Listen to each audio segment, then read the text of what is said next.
A point had been reached with the old Dodge lorry I was operating where enough was enough.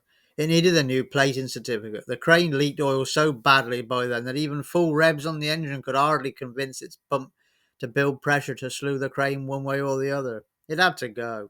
I sold it to a fellow breaker's yard in Hereford for 500 quid. Its replacement was another Bedford, my second CF this time, but this one was a Beavertown and had the old Opel diesel fitted instead of the Vauxhall Victor car engine. Coming from a firm who repaired ride-on lawnmowers, the £700 I invested in it should have been a good deal and wisely spent, given that they would hardly have caused it to be overworked weight-wise. It wasn't, though.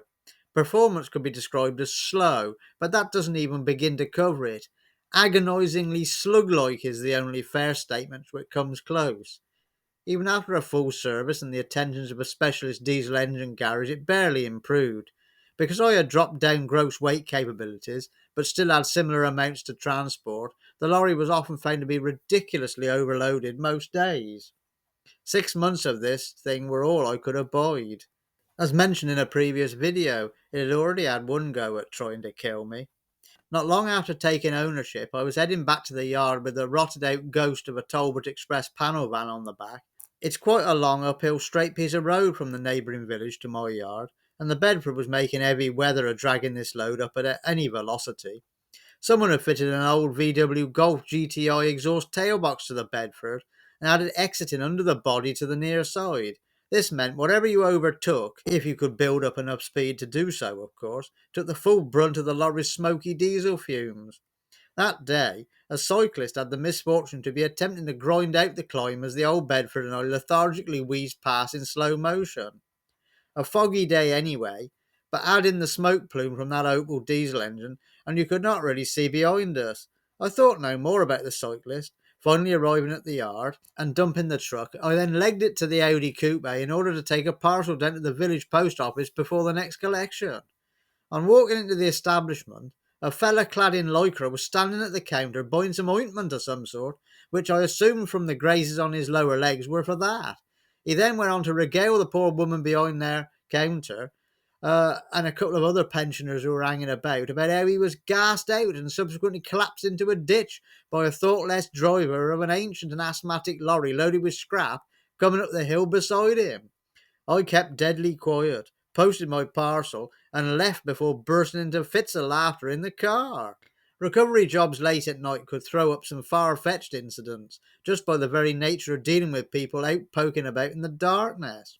Quivering and shivering no doubt also played a part when during an evening in the shed dwelling at my neighbour's, a phone call came through on my newly acquired Nokia mobile brick phone.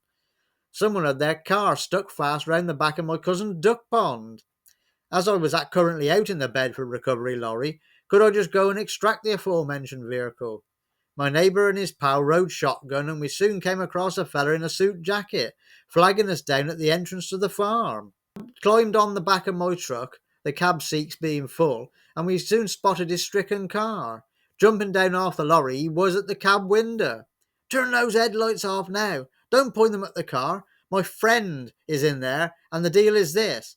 I will pay you very well to tow my car out, but the situation is rather delicate. Under no circumstances are you to illuminate her or the car's interior. Do you understand?" he asked. Barely keeping straight faces, we nodded.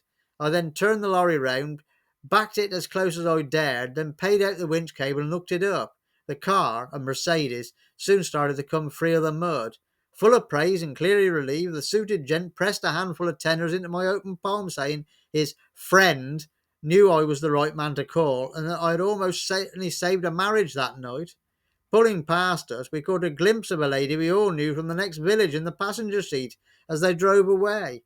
She is still married to this day, but not to that bloke we met in his smart suit on the winter's night, nor was she ever, that's for certain sure. Hello there. Thank you for watching my video. If you've enjoyed this one, would like to see a few more, perhaps give us a subscribe and also share. Would be appreciated. Means a lot. All the best to you. Take care.